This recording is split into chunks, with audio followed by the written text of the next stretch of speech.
Howdy, howdy. So good you could join us. This is Sunday School with Miss Wesley. I am Miss Wesley. And you click this video. So obviously you want to learn about Sunday School. I mean, something in the Bible. If you're new,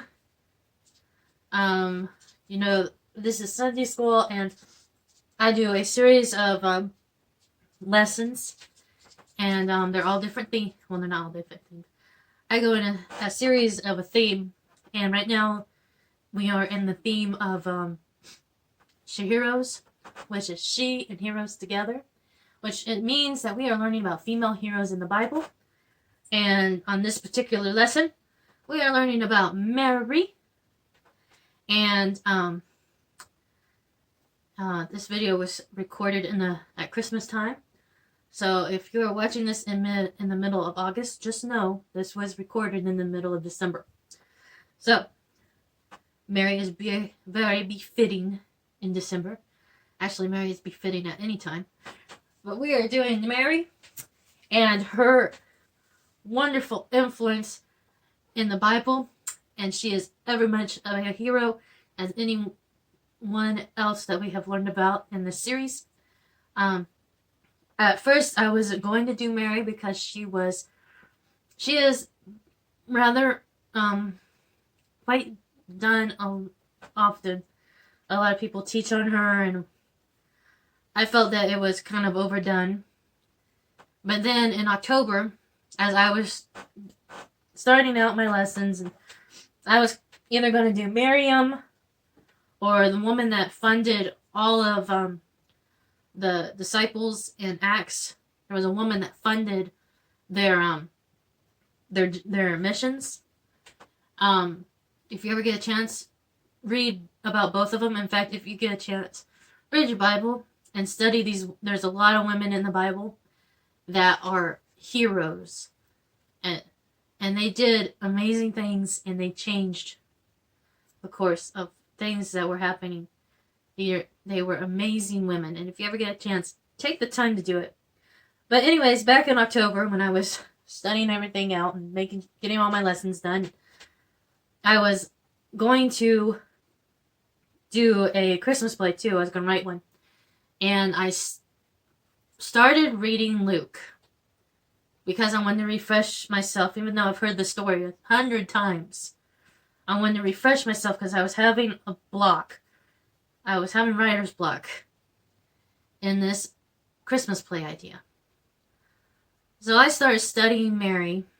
Started reading the story, and I was reading when the angel appears to Mary and her response. And I couldn't help but think, this woman was amazing. She was about 16, 17 years old, and her response to something that could ultimately kill her was so inspiring. How much confidence she had. So, in this lesson, I'm going to be teaching confidence. And the word Mary and confidence don't often come together, but I couldn't help but see this word. At the first, I was going to see about her trust and her faith, but the word confidence is that word, those two words together, because she had confidence in God and what He was doing. Now, at the beginning of her story, what happens is the angel of the Lord had just come back had just seen a few weeks before her, it would be her cousin's husband, Zechariah. And Zechariah was an older man, and Elizabeth, his wife, was also as well, and he didn't think that he could ever have children. And the angel, of course, told him, you're going to have a son. Okay. That, of course, is another story. We'll do it sometime, because John the Baptist, also great story. And a good lesson plan. But right now, we're going to do Mary. So the angel, a few weeks go by, and he appears to Mary, not knowing that Elizabeth had conceived. Mary was sitting in her room when the angel of the Lord appears, and her response to him saying, "Fear not, thou art highly favored," was she was troubled. Now, personally, if an angel appeared before me, I would be a little bit scared, but she was just troubled. Now, troubled, was she just taken aback? I think so. I don't think she really freaked out. She didn't go running from the room. She sat there as an angel appeared to her and listened to what he had to say. Which, of course, he is an angel. You don't run away from an angel. Anyways, so he goes into how she's going to have a son, how he's going to be conceived, and her only response is, how is that going to happen? Because I haven't known a man. There wasn't this huge thing. She kind of just said, all right, well, how's that going to happen? She didn't take it as, well, no, I'm not going to do that. You can't do that to me. You're not going to make me do that. She just wanted to know how it was going to happen.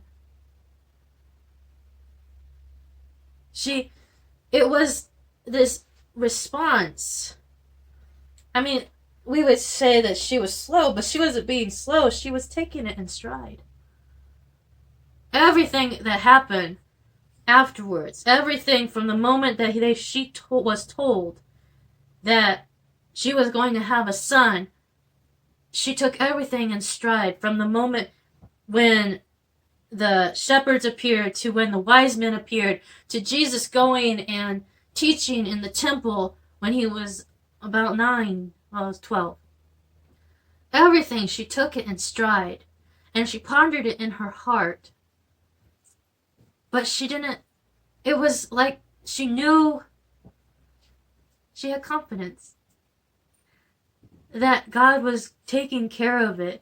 And even though she didn't completely understand what was happening, she had confidence that everything was going to be okay. She had confidence in God. She had confidence in Jesus. She had confidence that everything that was happening around her was ultimately going to go okay. Even when her son was dying and she was crying, I think she knew that was going to be okay in the long run. I think it was not this momentary. It was sad to her, but I think she knew. She had confidence. I know it's a lesson that's not all. It is a simple lesson in the sense of Mary just being who Mary was. She wasn't a person that had she wasn't a person of doubt. She was a person of confidence. She had faith and trust. And I think it helped when the angel said to her that her cousin, which was barren, was about to have a child, and he says, for with God nothing shall be impossible. And when the angel says that, Mary's response is, behold, the handmaiden of the Lord. Be it unto me according to thy word. She accepted it. You know, we often, if we look from an outward appearance of everything that happened to Mary, and we were to look at it from a non-Christian standpoint, we would say that she was made to do something she didn't want to do, but that's not the case. At any point, Mary could have said no. And she could have very well said no when the angel appeared, and I'll tell you why.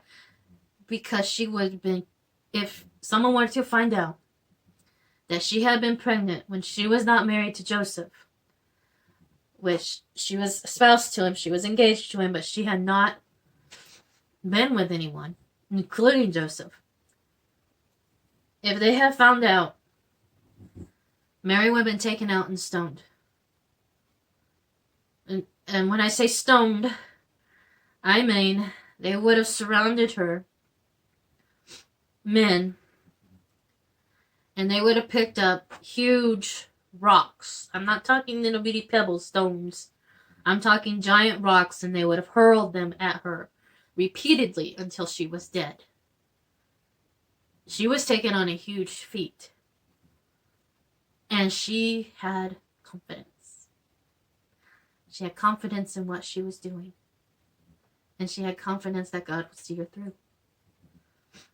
And she went to go see her cousin Elizabeth. And when Elizabeth sees her, Elizabeth's son, John, leaps in the womb. And so Mary, realizing what was happening, goes in to telling her cousin all the good things that of all the mighty things, and how blessed she is, and how wonderful he is, and how, I mean, if you take time to read what she says about Jesus that she hasn't even met yet, it would astound you. And it would make you understand why I'm saying she had confidence. Because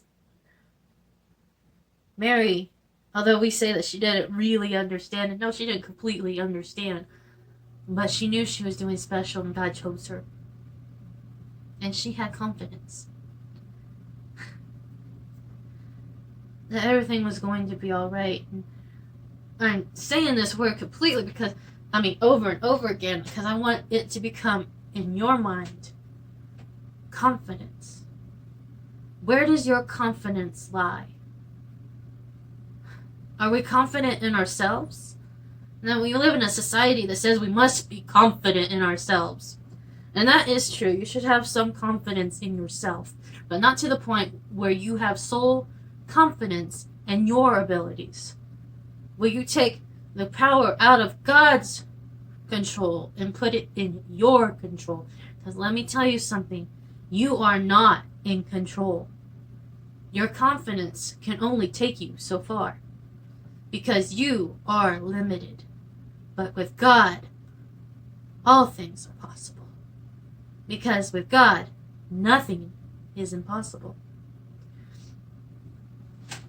And so, when I say confidence, there's more than one meaning in that word. Confidence also means you confide in someone. Do you confide in God? Do you have confidence in God? You take every little problem to Him? Do you confide in Him with confidence? Do you have absolute trust in Him and faith? Do you have confidence? This is a huge, huge meaning. If in all these lessons I've done, every single woman and these women have confidence. Whether they have confidence in their mother-in-laws, they have confidence in the 2 spies that they sent out that they would not be killed, that her whole family would have been saved. Or the woman that had confidence that Elijah would show up and save her son. Or the woman that had confidence that God was going to give her a son. Or the woman that had confidence that she could help Israel and save them and get rid of the people that were oppressing her, Israel. All of these women, I'm missing one. The one that had confidence that she could get rid of the man that was oppressing her city because he was a criminal who did a bad thing. And she had confidence that she could rile the city up against the man, and throw his head over a wall.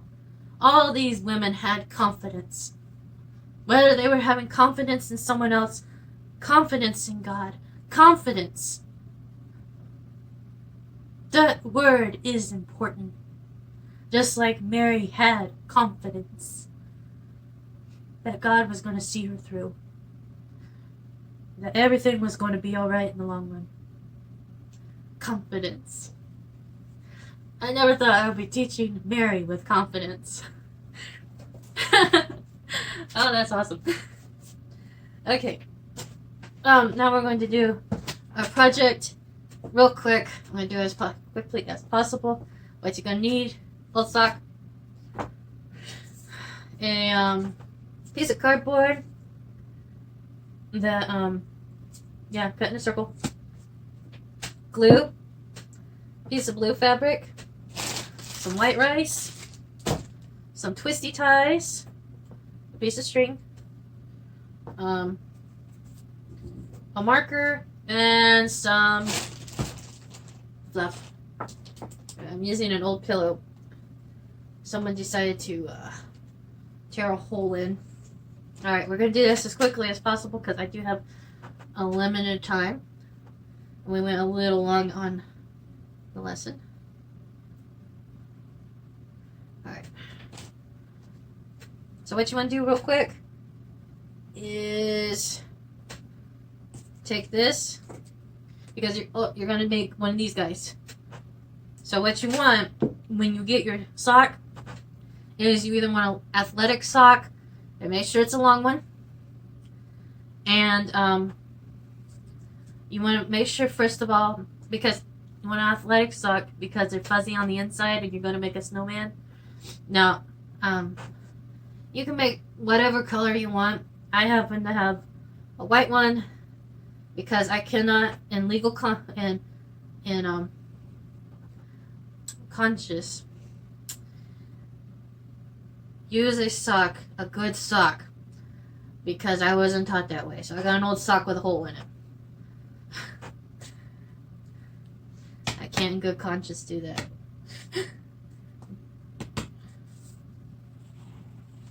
But if you want to use a new sock, you can. And again, you can do whatever color you want. However, it is a snowman. But if you want to do green with polka dots or red or whatever, you can. But we're going to make Mary, and Mary the snowman. I don't know how to do. Just say that, Mary the snowman. Okay, so you want tacky glue. You can use glue gun, but if you have someone with sensitive fingers, I recommend the tacky glue because, one thing, it comes off real easily. Secondly, because it sticks really well. Alright, now you want to put your hand in there. Make sure you go all the way to the bottom. Grab that in. And flip it out. There we go. Okay. There we go. And now the hole's on the bottom, see? Alright, now, all you need to do is get your rice and fill the bottom of it. You're going to fill the entire bottom with rice because a firm foundation is very important. That way your snowman won't be wobbly all over the place. Alright. Let's see what you're getting there. So you want about, well, what's the time you can guesstimate? I'd say about a cup and a half. Although this is Mary, so she's not going to be as big as Joseph. I can't do that to Mary. Alright. So. Alright. I do remember they're snowmen. So. Alright. So you want to twist it, and then you want to grab your twisty ties.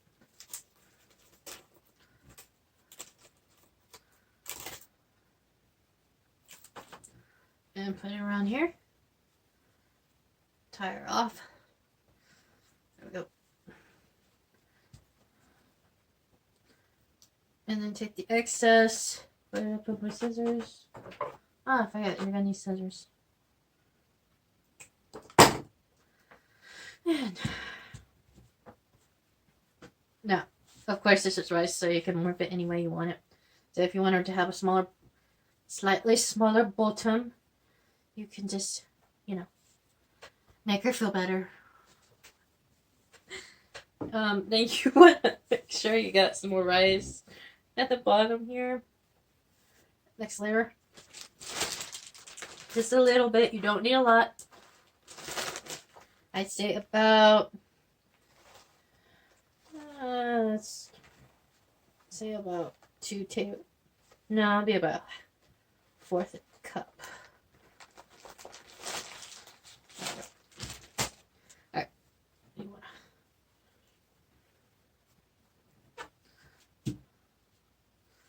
Okay.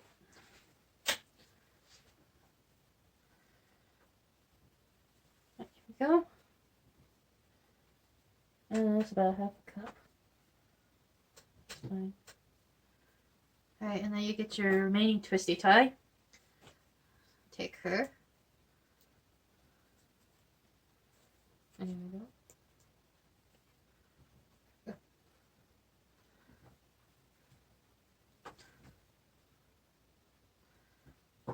And then the top. Now this one you're going to take just a little bit because you don't want her head flopping all over the place. Now I'm going to say about a tablespoon, not a lot, of rice.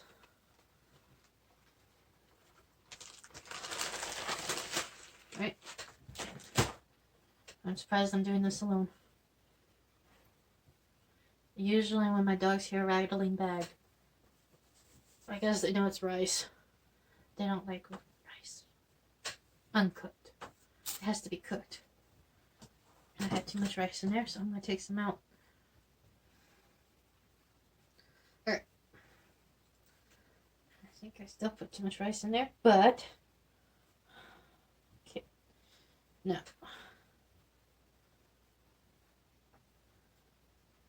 Make sure. Because again, she has to be smaller than Joseph. I think. Alright, I'm going to put a little fluff in there. I'm not going to put much. Eventually this is going to settle. And so the rice keeps it from, you know. Just make sure it doesn't get wet because water and rice don't mix unless you're cooking it. But if you're using it to make snowmen, you do not want it to get wet. That would be a bad day. Because you would not have rice no more, you have mush. Or your snowman will be melting. No, it wouldn't be melting, it'd just be... I'd get disgusting. Alright. Again, you want to turn it up top. Alright.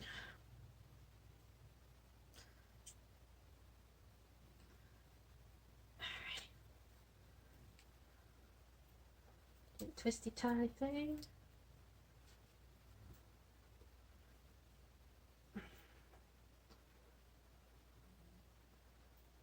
Okay. Cut it off the excess. And then what you're going to do is... I flipped it over on that one, but I'm not sure if I'm going to do it on this one.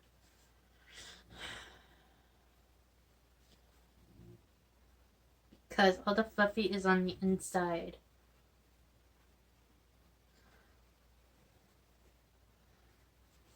I need to do that.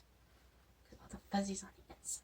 But, because you do that, it makes your head a little sturdier. I don't know why. When you flip it over, it makes it sturdier, but I guess because it's 2-ply and not 1. I don't know. And then, you're going to cut it off right here. Take it up. Cut it up right here. Kind of like what my grandmother would. Right. And take twist tie. Tie it again. This time, done. There we go.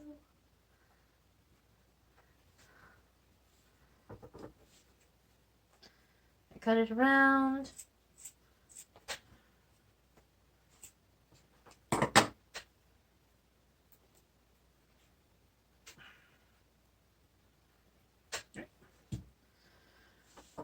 Hurry.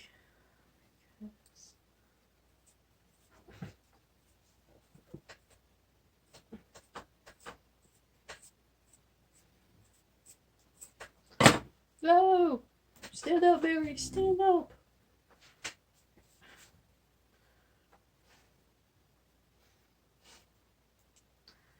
Alright. Again, if they get too... There she is. So she's a snowman now. Again, if you want, they can still morph them. Like I would... Ugh. I like to glue the base. Because, as you can see on her base, she's a little wobbly. And it just makes it a little easier. And you want to squat it down there. There we go. And it will dry, and then it will be a little easier. Alright, take your marker, and you want to draw a face. Oh my... No. Needs to be face. There. There. Draw pretty eyes. Pretty eyes. Yep. And then her mouth. There we go. Is she pretty? She a pretty snowman. And then don't forget her nose. I needed a piece of anything or orange. You can just...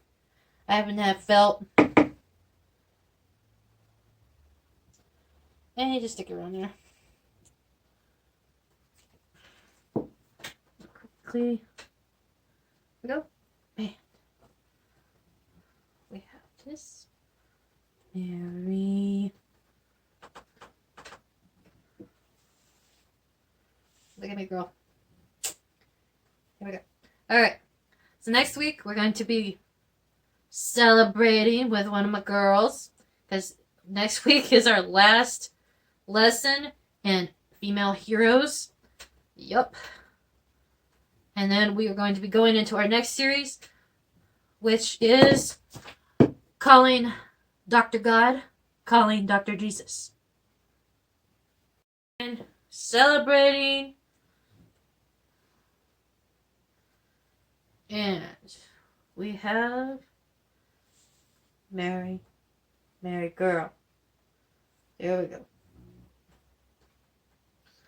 Girl, you kind of look like your husband. I'm just saying. There's something going on there. Alright. So, I love you guys. And remember, God loves you. And there is nothing you can do about it. So, no matter where you are in life, remember, you are loved. Goodbye.